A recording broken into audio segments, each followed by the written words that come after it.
So welcome, my friends. Thank you for being with us here today in what can only be described as God's country. And if you haven't made it, if you're not sure about that, thank you. take the tram up to the top of the mountain and walk around a little bit, and you'll absolutely be inspired by this beautiful setting. Now, we're all here today to celebrate the marriage of our dear, dear friends, Bob and Jackie. And in doing that, we are more than just witnesses. We're here to see it, but in a way we make a commitment as well. Coming to a destination wedding, something that I never really understood until I went on one, and then you realize how beautiful they are, how it's a much more intimate group of friends, and you get to spend time together like we did last night in the fire pit. So it's a beautiful thing, but we're here not only to witness, but to support them. And going forward, we make a commitment of sorts as well to support them in their marriage. So welcome everyone. Thank you. Thanks, Javi. Now, this is not a religious ceremony, but Bob and Jackie are people of faith. And as Jesus taught us in the Gospel of Matthew, where two or more of you are gathered in his name, he is present. So please join me as we make an invocation and we recite the Lord's Prayer. Our Father, Who art in heaven, hallowed be thy name. Thy kingdom come, thy will be done, on earth as it is in heaven. Give us this day our daily bread, and forgive us our trespasses, as we forgive those who trespass against us. And lead us not into temptation, but deliver us from evil. Amen. Now we're going to have a reading from the Bible, from the Old Testament, a reading from the Song of Songs.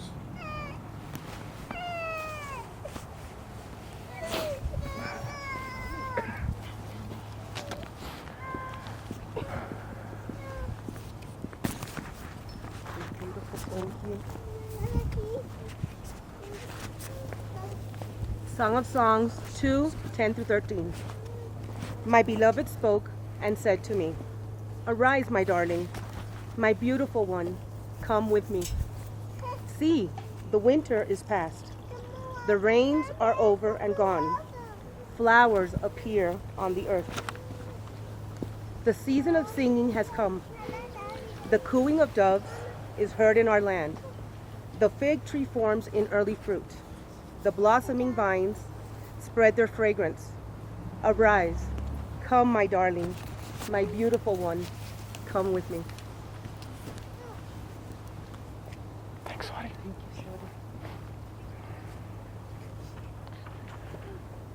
you,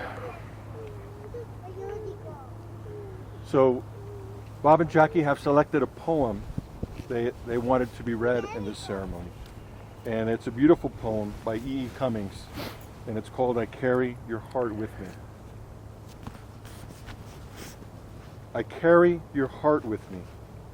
I carry it in my heart. I am never without it. Anywhere I go, you go, my dear. And whatever is done only by me is your doing, my darling. I fear no fate, for you are my fate, my sweet. I want no world, for beautiful you are my world, my true. And it's you are whatever a moon has always meant, and whatever a sun will always sing is you. Here is the deepest secret nobody knows. Here is the root of the root, and the bud of the bud, and the sky of the sky of a tree of life, which grows higher than soul can hope or mind can hide. And this is the wonder that's keeping the stars apart. I carry your heart. I carry it in my heart. So before we proceed with the formal part of the ceremony, I'd like to say a few words. And right now, Bob is really worried that I'm going to do the Princess Bride scene of the wedding. Come on, dude. Because this is really like the perfect opportunity. Like, you're never going to get a chance like this. But I'm not going to do that. Thank you. So, the reading that we heard and the poem that we heard are both beautiful. And in the Song of Songs, we hear one lover beckoning to another to come with me. The especially moving part is where it says, the winter is past, and the rains are over and gone. Flowers appear on the earth, and the season for singing has come. We all have had our winter seasons, our rainy spells, our challenges, and our difficulties. But it is with a heart full of hope and joy that the lover calls out and says to the other one, that is over. Take my hand and come with me, and let's share together in the spring that is coming. Your future awaits. How beautiful and how appropriate. The poem by E. E. Cummings, we hear about the incredible intimacy that the author is talking about someone else. Someone so close that to the point of carrying their heart within their heart. That level of intimacy transcends distance. That sense of togetherness exists regardless of whether they are physically apart. And that intimacy, the poet tells us, this is a really cool line, is the root of the root and the bud of the bud. And we should pay attention when someone says, hey, what I'm going to tell you now is the root of the root and the bud of the bud. They're going to say something profound, and there's truth in what he's saying. The bond of intimacy must always be maintained. And if you do that, all other cares melt away. He goes on to say, I fear no fate, and I want no world, because he has that intimacy and closeness. You know, most of you are familiar with the book or the musical Les Miserables. And I always cry when I go there because it's very moving to me. But there's a line at the end, right before the final chorus. If any of you are fans, does anybody know what the final line that Jean Valjean says in that show? Anybody? I'm sure she does. You know it? It says, to love another person is to see the face of God. That line always struck me. And I'm not a theologian and I don't know what it means, but I know this. We are all made in the image of God, whatever that means. And I think we all carry the divine spark within us. And I would suggest that to love another person and to see the face of God is that love, that selfless love that you can have for another one, cuts through all the stuff that gets in the way and allows you to see that divine spark in the other person. It talks about the power of love. And it echoes what St. Paul said in the letter to the Corinthians when he said that love is the greatest gift of all from God. That it bears all things, believes all things, hopes all things, and endures all things. Nothing can stand against it. So Bob and Jackie, with the love that you share, nothing can stop you. No obstacle can get in the way. And if you keep that faith in each other and you keep that flame lit, you will have a beautiful life together. And those of us that are here are lucky to be here because that flame that you have, that love you have, we are illuminated by it as well. And so for that, we thank you and we bless you. Thank you. Thank you, Javi. That was beautiful. So now we get to the heart of the matter, the pronouncement of intent. And so I'm going to ask you to please get a little closer and face each other, and I'm going to talk to each of you in turn. Bob, Oh, okay. are you ready? Yeah, I'm ready. Do you take Jackie to be your lawfully wedded wife, to cherish and to hold so long as you both shall live? I do. Jackie, do you take Bob to be your lawfully wedded husband, to cherish and to hold so long as you both shall live? I do. I now invite you to proclaim your love and commitment before your friends and family who are gathered here by reciting your vows to each other. Robert? Let me get my glasses first. Should have been ready. Oh, you need your glasses. I do. All right.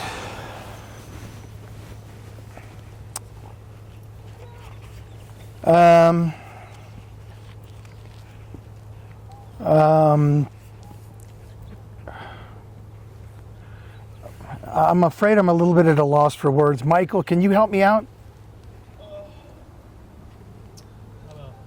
I wanna make you smile whenever you're sad. Carry around when your arthritis is better.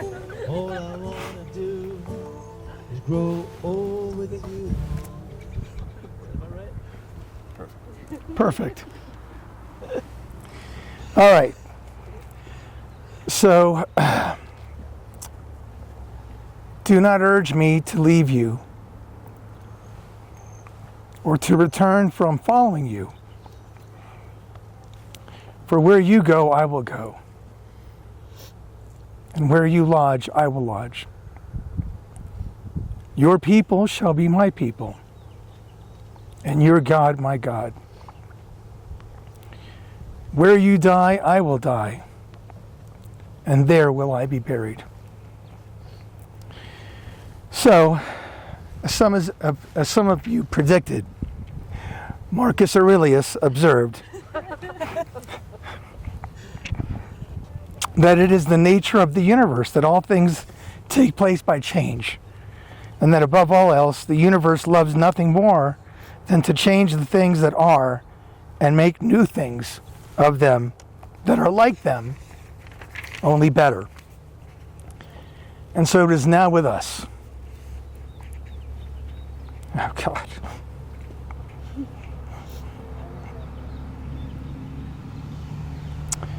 Now, my love, there is no you and there is no me. There is only us. And I love what the universe is creating today from our former selves. I devote my mind, soul, body. I devote my mind, soul, and body to this new thing that the universe has created for us. Thank you. Jackie? Bring back that tissue. Oh.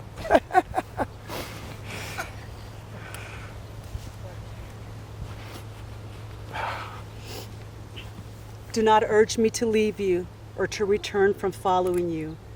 For where you go, I will go. And when you lodge, I will lodge. Your people shall be my people, and your God, my God. Where you die, I will die, and there I will be buried. Today I am marrying my best friend. Our commitment to each other has already stood the test of time. We have been there for each other in good times and in bad times, in sickness and in health. We have laughed and we have cried with each other. Together we have prayed and reflected and sought God's will for our lives. And together we fought getting to this place where we are today. And yet here we are. We trusted the path that God put us on, the path that led us to each other. We followed our bliss, and the universe opened doors where there were once walls. Thank you, Joseph Campbell. I'm going to borrow the words of the wise Jason Mraz that I wish I had written for you. Lucky I'm in love with my best friend. Lucky to be coming home. And you are my heart, and you're my home. Robert Charbonneau. So while you and I have been living our commitment without ever having expressed it publicly, I vow this to you from this day forward. I promise to enjoy the silence, especially since all I ever wanted is here. Thank you, Depeche Mode. I promise to never make you choose between fishing and me. Smart. I promise to always wear orange and blue, except this coming Labor Day weekend when the U is going to annihilate the Gators. It's all about the U. Just ruined it. I promise to be open and vulnerable. I promise to rest in your strength and in your protection, and to trust your leadership and your guidance. I promise to always fight for you fiercely and relentlessly. I promise to cherish and tend to you with tenderness and gratitude. I promise to share your dreams and sustain you through all the changes, evolutions, and iterations of you and of us. I promise to always put us before me. You are my family, and I am yours. And I do carry your heart and mind. Robert Paul Charbonneau, thank you for choosing me. Thank you.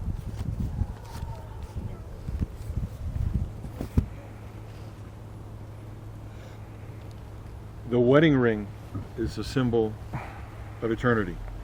It is an outward sign of the bond which unites Bob and Jackie and of the commitment that they make to each other.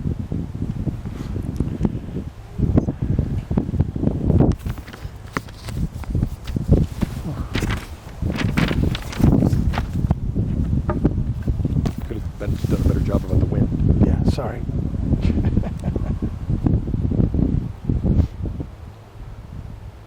I'm guessing this is Jackie's. Yeah.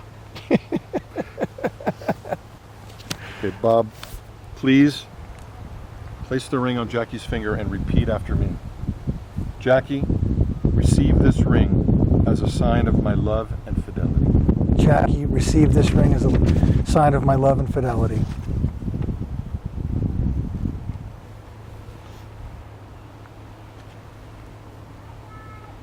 Jackie, please place the ring on Bob's finger and repeat after me. Bob, receive this ring as a sign of my love and fidelity. Receive this ring as a sign of my love and fidelity. Since you, Bob and Jackie, have consented to join in the union of matrimony, and you have pledged your faith to each other in the presence of your family and friends, by the authority vested in me by the great state of Colorado, I now pronounce you husband and wife. Bob, you may kiss your wife. That was beautiful. Thank you for those beautiful words, my love. It is us.